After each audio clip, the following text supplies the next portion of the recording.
ముగిసిన Proddatur municipality council సమావేశం 5 సంవత్సరాలు సహకరించిన అందరికీ కృతజ్ఞతలు తెలిపిన municipal chairman Bhimunipalli Lakshmidevi table అజెండాగా తీసుకొచ్చిన అంశాన్ని ఆమోదిస్తున్నట్లు తెలిపిన మున్సిపల్ చైర్మన్ చట్టాన్ని ఉల్లంఘించి తాము వెళ్లలేమని చెప్పిన మున్సిపల్ కమిషనర్ కేవలం అజెండాలోని అంశాలే ఆమోదం పొందుతాయని తెలిపిన కమిషనర్ హ్యాపీగా ఈరోజు ఏదో లాస్ట్ మీటింగ్ ఆనందంగా అవ్వకుండా కవింపు చేసుకుంటే మాట్లాడుకొని ఏదో చేసిన సన్మానము భూలో తినేసుకున్నాం అంతేనా చెప్పండి. నేను అడిగిన దాన్ని ఎస్ ఆర్ రైట్, తప్ప రైట్, కరెక్ట్ నేను చెప్పింది రైట్. ఇది మీడియా సోదరులన్నా మీరందరూ గమనించండి.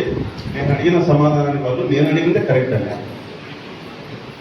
ఆ రకంగా రెవెన్యూలకు తేండి 33.33% యాక్ట్ ప్రకారం మున్సిపాలిటీ యాక్ట్ ఏదో ఉందో దాని ప్రకారమే మళ్ళా రెన్యువల్ చేస్తామని చెప్పి చైర్మన్ గారు అడిగితే అది రూల్ వర్తించదు. నెల నెల డబ్బులు తీసుకోవాల్సినది మీరు రెవెన్యూ అధికారులు మీద పడి సొక్కాలు ఇచ్చినట్టు చించి డబ్బులన్నీ ఒకటెత్తులు కట్టించుకున్నారే, ఇది రూలా?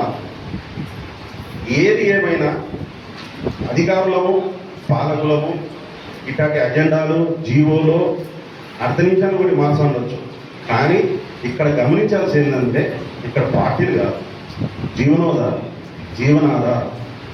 అక్కడ ఒక వైశ్య సోదరుడు టెండర్ పార్నేత, ఒక మా ముస్లిం మా తమ్ముడు, నా సొంత తమ్ముడు, వాళ్ళిద్దరు కలిసి ఒక వైశ్యాసు ఒక ముస్లిం సోదరుడు అక్కడ వ్యాపారాలు చేసుకొని వాళ్ళిద్దరి కింద దాదాపు 10 మంది కుటుంబాలు బతుకుతున్నాయి. ఈరోజు మీ స్వార్థం అనుకోవాలో ఇంకొక వారి స్వార్థం అనుకోవాలో వాళ్ళు నడురోడ్డు మీదకి లాగాలనే ఆలోచన చేస్తారు. అది ఇంకోటి మీరు గమనించాల్సిన అంశం ఏంటంటే చుట్టూరు రేకుల చెట్టు ఇచ్చుకున్నారు 500 లక్షలు పెట్టి. అక్కడ స్టోర్ రూమ్ కూడా మీరు ఇవ్వలేదు. మున్సిపల్ అధికారులు స్టోర్ రూమ్ 70,000 పెట్టి కట్టించుకున్నారు. నీళ్ళ ట్యాంక్ ఏర్పాటు చేయలేదు, నీళ్ళ ట్యాంకీ కట్టించుకున్నారు.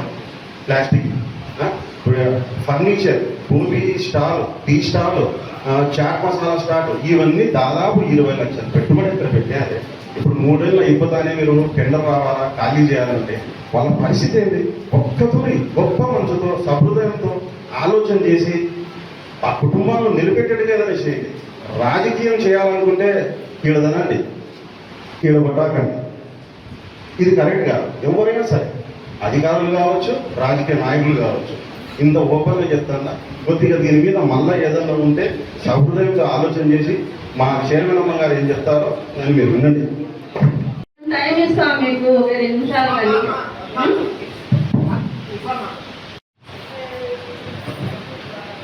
చైర్మన్ ద్వారా కమిషనర్ గారిని ప్రశ్నిస్తాను ఈ అంశం మీద. ఇప్పుడు ఈ పార్కులో ఉండేది 3 సంవత్సరాలు గడిచిందే, రిన్యూవల్ ఆప్షన్ లేదు, మళ్ళీ యాక్షన్ పెడదామని చెప్పి చెప్తున్నారు సంబంధిత అధికారులు. ఈ సందర్భంగా చాలా మందికి తెలియని విషయం, ప్రొద్దుటూరులో CMR బోర్డ్స్ అని ఉన్నాయి, పెద్ద పెద్దతో హోర్డింగ్స్. అవి ప్రొద్దుటూరులో మున్సిపాలిటీ పరిధిలో దాదాపుగా 9 హోర్డింగ్స్ ఉన్నాయి. ఆ హోర్డింగ్స్ కేవలం 1 సంవత్సరమే స్టార్టింగ్లో పర్మిషన్ ఇచ్చింది. అప్పుడు మరి ఎందుకు పెట్టలేదో ఈ సందర్భంగా వాళ్ళని ప్రశ్నిస్తూ ఉన్నారు. ఇప్పుడు CMR బోర్డు కోట్ల రూపాయలు సంపాదించుకుంటాడు. మన మున్సిపాలిటీ కట్టేది కేవలం సంవత్సరానికి 2 లక్షలు అయితే ఒక బోర్డుకు 3 నెలలు పెట్టేందుకు 1 లక్ష రూపాయలు తీసుకుంటాడు. మళ్ళీ GST కూడా అదనం, ఇట్లా ఎన్నో లక్షలు సంపాదించుకుంటాడు. మన మున్సిపాలిటీకి దీనివల్ల ఆదాయం తగ్గుతుంది, ఏదైనా పెంచే మార్గం చూడండి అంటే ఆ రోజు ఏం చెప్పారు మల్లికార్జున గారు కమిషనర్, ఆ రోజు ఏం చెప్పాడు ఆయన?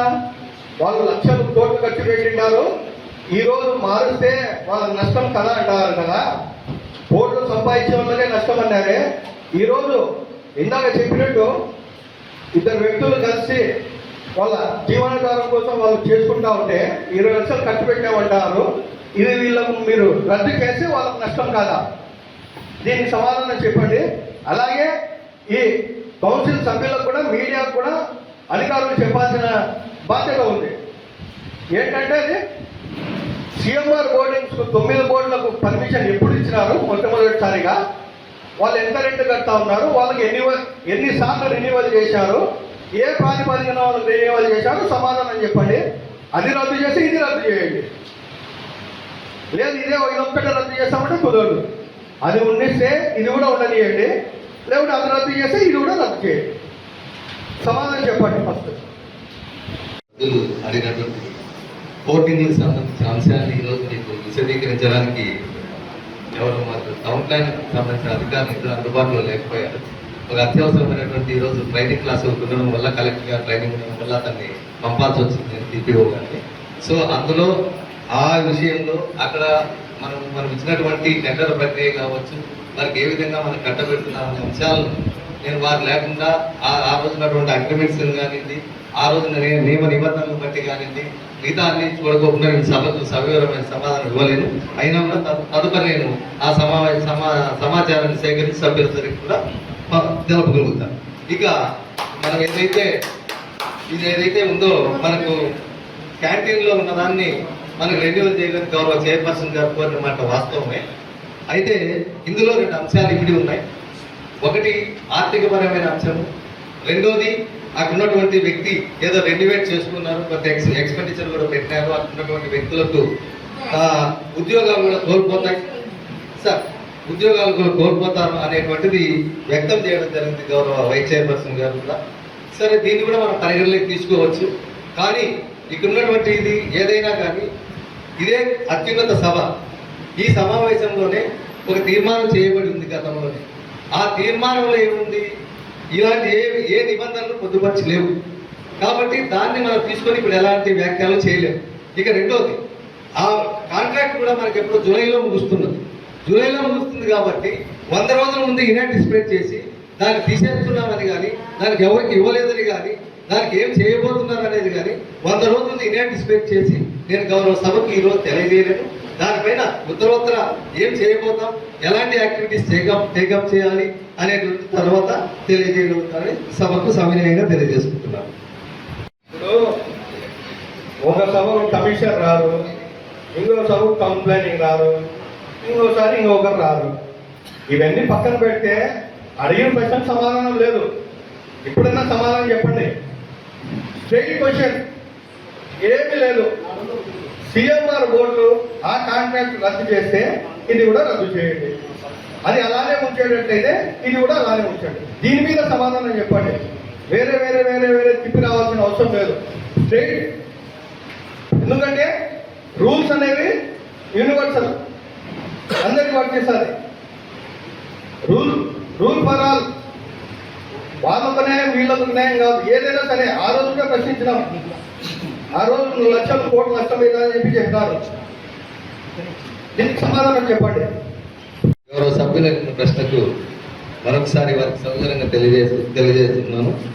మనం ఏదైతే హోర్డింగ్స్కి సంబంధించిన అంశాన్ని 1965 municipal act town planning rules ప్రకారంగా దాని నియమ నిబంధనలు వర్తిస్తాయి. ఇది ఏదైతే క్యాంటీన్ అనేది కేవలం మన కౌన్సిల్లో ఒక తీర్మానం ఉంటుంది చేసుకొని, ఒక అజెండాను మనం చేసుకొని ఆ కార్యక్రమం ద్వారా మనం చేయడం జరిగింది. కాబట్టి దానికి రెండింటికి ఒకే రకమైన నియమ నిబంధనలు కాదండి. దానికి ఆ నిబంధనల ప్రకారమే చర్య తీసుకుందాం. దీనికి ఇక్కడున్న అగ్రిమెంట్ ఏదైతే ఉందో అగ్రిమెంట్ ఇంకా కన్ఫర్మ్ అండి. అగ్రిమెంట్ తాలూకా ఉన్నటువంటి నియమ నిబంధనల మీదకే చర్యలు తీసుకుంటామని గౌరవ చైర్పర్సన్ తెలియజేసుకుంటాం మేడం. చైర్మన్ కమిషనర్ గారికి 1965 జీవో ఏం చెప్తాను సార్? 1969 ఏం చెప్తుంది? అది యాక్ట్ ఏదో నేను అదే చెప్పాను మీకు. 1965 మున్సిపల్ యాక్ట్ ప్రకారంగా టౌన్ ప్లానింగ్ వాళ్ళు ఆ రోజు రూపొందించినటువంటి నియమ నిబంధనలు నా దగ్గర అందుబాటులో లేవు. కాబట్టి ఇప్పుడు సవివరంగా తెలియజేయలేకపోతున్నాను. చైర్పర్సన్ గారి ద్వారా మీకు తెలియజేసుకుంటాను. సార్, చిన్న రిక్వెస్ట్ మా చైర్మన్ ద్వారా మా కమిషనర్ గారికి 1969 యాక్ట్ ప్రకారము ఒక వ్యక్తికి ఒక రకము, ఇంకొక వ్యక్తికి ఇంకొక రకము ఏమైనా యాక్ట్లో పొందుపరిచినారా? అదే డివైడర్ల పైన లాలీపాప్స్ పెట్టాము. ఒక వ్యక్తికి రెన్యువల్ చేసినాము, ఒక వ్యక్తికి రెన్యువల్ చేయలే. అప్పుడు ఆ వ్యక్తికి 1969 యాక్ట్ వర్తిస్తారా వర్తించారా? అది ఎందుకు చేయలే? అతను కూడా పెట్టుబడి పెట్టినాడు లాలీపాప్స్ పైన. పెట్టుబడి పెట్టి సంవత్సరం రోజులు తీసుకున్నాడు. సంవత్సరం అయినాక అతను లెటర్ ఇచ్చినాడు మీకు ఏమని, నాకు రెన్యువల్ చేయండి, నేను ఇంత పెట్టుబడి పెట్టాను. ఇంతవరకు అతనికి రెన్యువల్ చేయలే. అదే రోజు ఇంకొక వ్యక్తికి మాత్రం రెన్యువల్ చేసినాడు. అప్పుడు ఈ యాక్ట్ వేరే వ్యక్తికి, అంటే ఈ కమిషనర్ గారు చెప్పేది ఒక వ్యక్తికి మాత్రమే 169 1969 యాక్ట్ పనిచేస్తుంది, ఇంకొక వ్యక్తికి పనిచేయదు అనేది కదా సార్. దానికి కూడా కొంచెం వివరణ ఇస్తే మేము కూడా వింటాం సార్. చైర్పర్సన్ గారి ద్వారా తమకు తెలియజేయడం అనగా 65 యాక్ట్లో ఇచ్చిన దాన్ని నేను రెన్యువల్ అయితే చేయలేదు సార్. నిబంధనల ప్రకారంగా కొత్తగా ఉన్నటువంటి దాన్నే నేను ఇవ్వడం జరిగింది సార్. సార్ రెన్యువల్ చేయకపోతే ఇప్పుడు లాలీపాప్స్ అన్ని మన ఊర్లో ప్రతి డివైడర్ పైన ఉన్నాయి. ఎందుకు తొలగించలే? మీ దృష్టికి రాలేదా? లెటర్లు ఇవ్వలేదా? మీరు తొలగించాల్సిన బాధ్యత ఉందా? మన ప్రమేయం లేకపోకుండా వేరే వ్యక్తులు ఆ డివైడర్లలో లాలీపాప్స్ పెడితే తీసేయాల్సిన బాధ్యత ఏమిటి? మనకు రావాల్సిన ఆదాయాన్ని ఆ కాంట్రాక్టర్లు పొందుతున్నారు. అంటే మనం రెన్యువల్ ఇవ్వకపోయినా కూడా వాళ్ళు పెట్టుకున్నారు అని అంటే ఏమని సార్? దౌర్జన్యమే కదా వాళ్ళది. మనం తీయాల్సిన బాధ్యత ఉంది కదా. మేము ఇప్పటికి కూడా ఏం చెప్తున్నామంటే, ఒకరికి ఇచ్చి ఒకరికి ఇవ్వకపోవడం అనేది పద్ధతి కాదు. ఇస్తే అందరికీ ఇవ్వండి, లేకపోతే అందరికీ తొలగించండి అనే మా మనవి. మీకు ఇప్పటికైనా తొలగిస్తారా? అది ఒకసారి మా క్లారిటీ ఇస్తే సార్. మీరు ఇవ్వలేదు కదా సార్, మీకు క్లారిటీ ఉంది కదా లాలీపాప్స్ పైన ఎవరికి రెన్యువల్ ఇవ్వలేదని. రెన్యువల్ ఇవ్వలేదు సార్. ఇవ్వనప్పుడు ఎందుకు పెట్టారు సార్ దానిపైన? సార్ రెన్యువల్ ఇవ్వలేదు. దీనిపైన తమరు అడిగినటువంటి విషయాన్ని నేను టౌన్ ప్లాన్ దృష్టికి తీసుకెళ్ళి దాంట్లో ఎవరైనా తొలగించని ఏడాలంటే తొలగించాల్సిందే తొలగిస్తారు. దాంట్లో రెన్యువల్ ప్రకారంగా మనం చట్ట ప్రకారంగా ఇచ్చింటే కంటిన్యూ అవుతాయి సార్. అంతకు మించి చట్ట ప్రకారం మీరే చెప్తున్నారు. మీరే ఈ కౌన్సిల్ హాల్లో 2 మాటలు మాట్లాడుతున్నారు. రెండు మాటలు మాట్లాడుతున్నారు. రెన్యువల్ ఇవ్వలేదు అని చెప్తున్నారు. ఇప్పుడు ఏం చెప్తారు? చట్ట ప్రకారము ఒకవేళ దానికి ఉన్నాయో అనుమతులు ఉన్నాయో లేవో తెలియదు, దాన్ని మళ్ళీ చూసి మళ్ళా చెప్తారు. ఎట్లా సార్?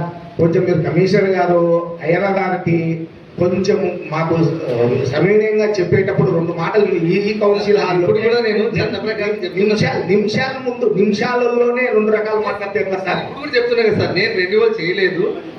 నేను మీద తొలగించాల్సిందిగా ఆదేశాలు ఇస్తే మాత్రం తొలగింపజేస్తాను సార్.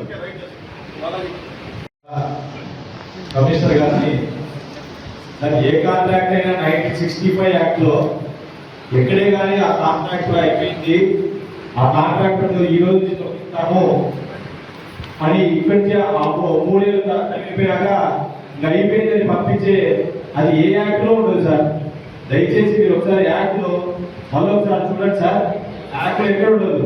వాళ్ళు డిఫాల్ట్ కాకుండా పేమెంట్ కదా సక్రమంగా చేసి అన్ని చేసింటే వాళ్ళు మరొక అవకాశం ఇచ్చడానికి ఖచ్చితంగా ప్రతి ఒక్క గవర్నమెంట్ యాక్ట్ లో ఒక ఛాన్స్ ఉంటుంది సార్. దయచేసి మీరు పెద్ద పనులు చేసుకొని దీని మీద ఒకసారి ఆలోచించండి సార్. ఏమన్నా మీరు రాసినారా సార్ గెజిట్లో? గాంధీ రోడ్డులో ఒకవేళ సార్ కోడిగుడ్డు అమ్మబడును, కుస్కా అమ్మబడును అంటే రాసినారు. అది గాంధీ పార్క్. ఇంకొక విషయం, అన్ని లక్షలు ఖర్చు పట్టుకోమని మీరు ఏమన్నా చెప్పినారా సార్? మున్సిపాలిటీ వాళ్ళు ఏమన్నా చెప్పినారా సార్? ఆల్రెడీ ఆ షెడ్డుకు మున్సిపాలిటీనే ఎంతో ఇంజనీరింగ్ సెక్షన్ అమౌంట్ కానీ పే చేసింది కదా సార్. గతంలో టెండర్ కానీ పిలిచినారు 4 లక్షలు 3 లక్షలు. కోడిగుడ్డ అని చెప్పలే కదా సార్? గాంధీ పార్కులు అమ్ముకోవచ్చు అని, ఇట్లా బిర్యానీ ఇవన్నీ అమ్ముకోవచ్చు అని చెప్పినారా? చైర్మన్ ద్వారా కమిషనర్ గౌరవ సభ్యులు అడిగినందుకు మిగతా గౌరవ సభ్యులు, మీడియా సోదరులు అందరూ విన్నారు. క్యాంటీన్ అనేది ఏర్పాటు కానప్పుడు గాంధీ పార్క్ ఎంట్రన్స్ గేటు అది నియమ నిబంధనల వల్లే కలెక్టర్ ద్వారా ఆదేశాల మేరకే ఇక్కడ ఉన్నబడిన కమిషనర్ గారు, ఉన్నబడిన అధికారులు, కౌన్సిల్ అంతా ఫుడ్ కోర్టు టెండర్ ఇచ్చారు. ఫుడ్ కోర్ట్ అంటే తినే ఏ వస్తువైనా ఉంటారు, దాన్ని ఫుడ్ కోర్ట్ అంటారు. ఒకవేళ గాంధీ పార్కులో చికెన్ కోడిగుడ్డు అమ్ముతారనేది అయితే తప్పు. క్యాంటీన్లో అమ్ముతారు. ఏది పుష్క గుడ్డు రైట్. గాంధీ ఆశయాలు మాంసం తినాయనండి ఇంకోటిని ఎక్కడ చెప్పలేప. నాకు తెలిసిన పరిజ్ఞానం నాకున్న తెలివి వరకు ఆయన హింసావాది, అంతవరకు తెలుసు. అహింసావాది. ఒకవేళ గాంధీ రోడ్ ఆయన నక్షే అంటాం, పెద్ద గాంధీ మహాత్ముడు గాంధీ రోడ్ నక్షే అంటాం. ఈ రోజు గాంధీ రోడ్లో ఎన్ని బ్రాండ్ షాపులు లేవు, ఎన్ని షాపులు లేవు, ఎన్ని దూరచాలాలు లేవు, ఎన్ని వ్యభిచార గృహాలు లేవు. కొట్టండి గాంధీ పార్క్ గురించి చెప్పారా? క్యాంటీన్ అది గాంధీ పార్క్ గురించి కాదు. క్యాంటీన్ మీరు ఇచ్చిన అధికారులు ఇచ్చిన లైసెన్స్ ప్రకారమే అక్కడ ఫుడ్ కోర్ట్ అనేది ఏర్పాటు చేస్తాను. అది గౌరవ సభ్యులు మీరు ఎక్కువగా మా మురళి నా గౌరవ సభ్యులకు నేను మరీ నిర్ణయించుకుంటున్నాను. అట్ట ఏదైనా వండకూడదు చేయకూడదంటే కనుక సంబంధిత అధికారులు దానికి ఏదైనా నోటీస్ ఇస్తే వాళ్ళు ఇచ్చారు మాంసం వండకూడదు అని చెప్పి వినుకున్నా, వండలేదే మాంసం. ఆ రోజు నుంచి ఈ రోజు వరకు కూడా ఎక్కడికని లేదు. అంతేందుకు మీడియా సోదరులు మీరు కూర్చుంటారు, మీరు చూశారన్నా ఎప్పుడు మన నోటీస్ వచ్చిందో ఆ రోజు నుంచి ఏమన్నా వండుతామన్నమాట లేదే. మేము అధికారులు గౌరవిస్తాము, అధికారం ఉండే లేకపోయినా గౌరవించి వాళ్ళు చెప్పిందే వింటాం. కానీ ఒకటి రిక్వెస్ట్ ఏంటంటే అయ్యా అక్కడ జీవనోపాధి జరుగుతుంది, 33.33% యాక్ట్ ప్రకారమే రెన్యూవల్ చేయండి అని చెప్పి చైర్మన్ కమిషనర్ గారికి టేబుల్ జన థ్యాంక్ ఇచ్చారు. చైర్మన్ గారు కమిషనర్ గారికి ఏం చెప్తారో దాన్ని బట్టి ఆలోచన పెడతాం. రెడీ చేసుకోండి 2 నిమిషాలు వాయిదా వేస్తాం, ఒక అర్ధగంట. మేము కౌన్సిల్ అందరూ మావేస్తాం. అధికారులు కౌన్సిల్ తలుచుకుంటే ఏదైనా చేయొచ్చు కదా సార్. మీరు పాలకులు అధికారులు తలుచుకొని చేయొచ్చు.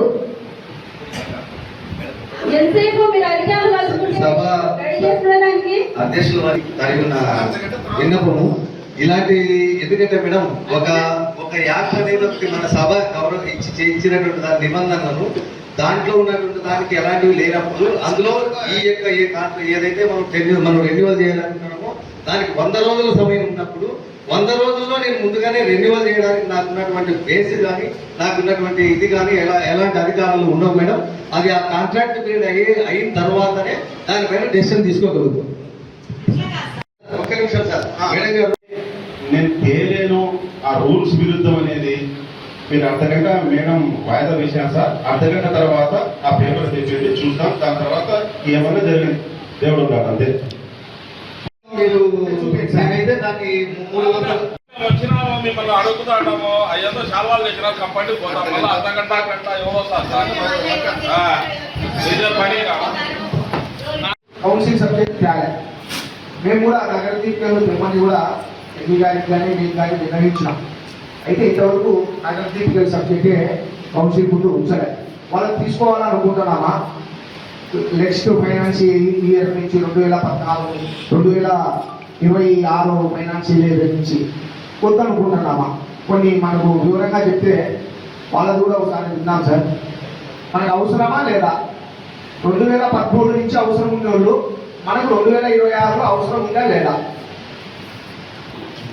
సార్ సభకు నమస్కారం. నగర దీపికలు అవసరం చాలా ఉంది సార్. ఎందుకంటే పార్కులలో వాళ్ళే కంటిన్యూ పెట్టలేదు సార్. మేము వచ్చిన ఇళ్ళకి వాళ్ళే చేస్తున్నాము. అది కాక డిబేటర్లో కానీ ఎక్కడైనా మొబైల్గా వాళ్ళే చేస్తున్నారు. కనుక వాళ్ళని సర్వీస్ మాకు ఎంత అవసరం ఉండాలి అంటారు. అంటే ఇప్పుడు రెన్యువల్ చేస్తామా సార్ 2026? ఇప్పుడు మీరు రెన్యువల్ చేసే ఉద్దేశం ఉండింటే మా కౌన్సిల్ సబ్జెక్ట్ తేవచ్చు కదా. టైం ఉంది కాబట్టి నెక్స్ట్ టైం అనేది మార్చి వరకు టైం ఉంది. మార్చి 17 సార్. ఈరోజు మార్చి 17, 13 రోజులు ఉంది. కౌన్సిల్ మీటింగ్ పెట్టుకున్నాము. ఈ కౌన్సిల్ మీటింగ్ తెచ్చి ఉంటే వాళ్ళు సంతోషించుకుంటారు సార్. ఇంట్లో పోయి మాకు ఇంకా 1 సంవత్సరం పాటు మాకు రెన్యువల్ చేసినారు ఈ కౌన్సిల్ కానీ ఇంకోటి కానీ ఎవరైనా కానీ మా ఎమ్మెల్యే కానీ కూడా అనుకోతురు, మా చైర్మన్ గారిని అనుకోతుందరు. అవసరమని చెప్తున్నారు. పాపం వాళ్ళు అందరి ఇళ్ళ చుట్టూ తిరుగుతూ ఉన్నారు. కౌన్సిలర్ ఇళ్ళ చుట్టూ తిరుగుతున్నారు, చైర్మన్ వరదరాజు రెడ్డి గారు అందరి ఇళ్ళ చుట్టూ తిరుగుతున్నారు. మమ్మల్ని ఉండిస్తారా లేదా అని. అయితే ఉండించేదే కదా సార్. ఉంటారు కదా. Okay, thank you sir. మా మిమ్మల్ని తీసుకుంటారంట లేమా ఉండాలే అందరిని ఉండిస్తారంట. ఇంకోటి సార్, మా రాజా అన్న అడిగినట్లు 2 సబ్జెక్టులలో ఒకటి క్యాంటీన్, ఇంకొకటి ఏం చెప్పినారు ప్రపోజల్ చేసినారు. దాన్ని కమిషనర్ గారు ఎస్టిమేట్ తయారు కాలేదు అని చెప్తున్నారు కదా సార్. సంబంధిత అధికారులు ఇంజనీరింగ్ సెక్షన్ ఎస్టిమేట్ తయారైందా లేదా సార్? సార్ ఇప్పుడే ఈ మంచి ప్రభుత్వం పరిపాలన మా తాజా దగ్గర కూడా ఉంది. అదేనా మీరంతా మమ్మల్ని అవమానపరిచారు, మా చైర్మన్ అమ్మను అవమానపరుస్తున్నారు. ఎస్టిమేషన్లు తయారైనా కానీ తయారు కాలేదని చెప్పి మళ్ళీ మీరు ఇంత అవమానపరచు అంటే మళ్ళీ మీ శాలవ, మీ పేమెంట్లో, మీ పువ్వ, మీ దినాల అవసరమే లేదు మాకు. చైర్మన్ అమ్మ గారు ఆ సబ్జెక్టు చదువునాయన చెప్తారు. కానీ సార్ నేను చెప్పినవి 3 అంశాలు ఉన్నాయి. నగర డిజిటల్ ఒకటి, క్యాంటీను, ఈ 16 వార్డు డ్రైనేజీ, రోడ్డు అన్నీ మేము ఆమోదం ఇస్తున్నాం సార్. మేము కౌన్సిలింగ్ సభ్యులు అందరం కలిసి మేము మెజార్టీ కౌన్సిలింగ్ ఆమోదించుకున్నాము. మాకు ఈ లాస్ట్ మీటింగ్ మమ్మల్ని ఒక సంతోష పెట్టాలి, మీరు ఇవన్నీ రివర్స్ చేయకుండా. దాంట్లో గౌరవ చైర్పర్సన్ గారికి, గౌరవ సభ్యులందరికీ తెలిసినటువంటి సుపరిచితమైన అంశమే. నేను కొత్తగా చెప్పే అంశం కాదు మేడం. ఏ అంశమైనా కూడా అజెండాలో అప్రూవల్ అయి అజెండా కాపీలో సర్క్యులేట్ అయిన అంశాలు మాత్రమే పరిమితమవుతుంది మేడం. దానికి మీరు ఎందుకంటే మీరు ఏమి ఆదేశించినా నేను పెట్టగలిగినట్టు తప్పకుండా పెట్టగలిగేవాడిని. అవి పెట్టలేదు కాబట్టి ఆ 5 అంశాలకు మాత్రమే పరిమితమవుతుంది మేడం. మిగిలిన అంశాలను కూడా మనం దాంట్లో చెప్పాను కదా మేడం, టైం ఉంది కాబట్టి దాన్ని చేయలేకపోయినాం. తర్వాత దీన్ని ఎవరిని అగౌరవపరచలేదు. గౌరవ వైస్ చైర్మన్ గారికి, తర్వాత వైస్ చైర్మన్ అన్నగారికి, మిగతా సభ్యులందరికీ నా యొక్క విన్నపం ఏంటంటే, సుదీర్ఘంగా 5 సంవత్సరాల పాటు సర్వీస్ చేసుకొని మనం దాదాపుగా ఒక మంచి సాంప్రదాయానికి కావచ్చు, ఆమె మంచి చైర్పర్సన్ గారి మంచితనానికి కావచ్చు, ఆమె 5 సంవత్సరాల పాటు సుదీర్ఘంగా చైర్పర్సన్ గా ఇక్కడ చేశారు కాబట్టి ఆమెను ఎలాంటి పరిస్థితుల్లో కూడా మేము ఎప్పుడు అవమానించాలని కానీ మేడం ఆదేశాలను కానీ మేము ధిక్కరించాలనే అంశం నాకు కానీ మా తోటి ఉద్యోగులకు కానీ ఎవరికి లేదు. దయచేసి ఇది ఏమంటే నిబంధనలకు అనుకూలంగా లేదు కాబట్టి దాన్ని మేము చేయలేకపోయినామని మరొకసారి మేడం గారికి తెలియజేసుకుంటున్నాను. దయచేసి మనం ఏదో ఈ రోజు చివరి రోజుగా అనేసి మనం ఒక భోజన కార్యక్రమం కావచ్చు, మిగతా ఫోటో సెక్షన్ కార్యక్రమం కావచ్చు ఏర్పాటు చేసుకోవడం జరిగింది మేడం. ఇది మిగతా అన్ని విషయాలు ఈ రోజు ఉండొచ్చు, పోవచ్చు. ఈ సెషన్ అనేది మన ఉన్నత కాలం మన తోడుగా ఎవరెవరు ఉన్నారు. నేను ఈ ఊరు వదిలి వేరే ఊరికి వెళ్ళినా కూడా నాతో పాటు నా ఫోటోలు మీరు అంతా ఉంటారు మేడం. దయచేసి ఇలాంటి దీన్ని బాయ్కాట్ చేయకోకుండా గౌరవ వైస్ చైర్మన్ గారు మరొకసారి వారి నిర్ణయాన్ని పునఃపరిశీలన చేయవలసిందిగా కోరుకుంటున్నాను మేడం. నాకు సంతోషమైంది 2 అంశాలు. దాని గురించి మనం మాట్లాడడం కూడా మాట బాగుండదు, ఏదో లాస్ట్ రోజు బాగుండాలా. ఇక్కడ మా చైర్మన్ అమ్మ గారు 5 సంవత్సరాలు పరిపాలన చేసేదానికి మీ అధికారులు సపోర్ట్ చేసేదానికంటే కూడా మా అన్న రాజమండ్రి నాయకత్వాన్ని మేము గొప్పగా చెప్పుకుంటాం. ఇది ప్రొద్దుటూరు మున్సిపాలిటీ చరిత్ర. ఒక మహిళను 5 ఏళ్ళు పరిపాలన కొనసాగించారంటే అది మా కౌన్సిల్ సోదరులము, మా అన్న రాజమౌళి గారి నాయకత్వమే దానికి బలమైనది తప్ప మీతో ఎక్కడైనా మీరు ట్రాన్స్ఫర్ పోయినప్పుడు మీ ఫోటోలు చూసుకోవాలా చెందాలంటే కనుక ఆ ఫోటో చూస్తానే ప్రేమ కలగాల. సార్ ఏదో మేము 4 మాటలు చెప్పింటే ఒక మాట ఇవ్వాలి. 4 విన్నప్పుడు మేము ఏం చెప్పాలా సార్ చూసుకొని. అందుకే సార్ మీ ఫోటో ఎక్కడన్నా కనపడితే హాయ్ హలో అని టీ తాగడమో ఏదో మంచిగా ఉందాము మాకు చేయాల్సినంత మేము చేశారు సన్మానము. ఆ సన్మానమే సార్ని మేము స్వీకరించుకొని మా ఇళ్ళకి మేము పోతున్నాము. ఆ 3 అంశాలు కూడా మా చైర్మన్ గారికి హక్కు ఉంది. ఆ మినిట్స్ బుక్లో రాసేదానికి మేము రాస్తాము. మీరు ఆమోదం చేస్తారా చేయరా, మీరు ఎట్లా చేయరు మాకు తెలుస్తుంది. చేయరా అనేది తర్వాత క్వశ్చన్. మీ పైన పై అధికారులు కలెక్టర్ గారు ఉంటారు, వాళ్ళ మీద కోర్టు ఉంటుంది. ఏం చేయాలో చట్టపరంగా మేము కూడా పోవాలా, గాంధీ మార్గంలో మేము కూడా పోరాడుతున్నాము. Thank you. ఎజెండాల అంశాలన్నీ పూర్తయినాయి. సభ సమాపనకి 5 ఏళ్ళు నన్ను చైర్మన్ గా కొనసాగించిన మా రాజమౌళి అన్నకు చాలా ధన్యవాదాలు చెప్పుకుంటున్నాను. నేను అందరికీ నమస్కారము. సెలవు.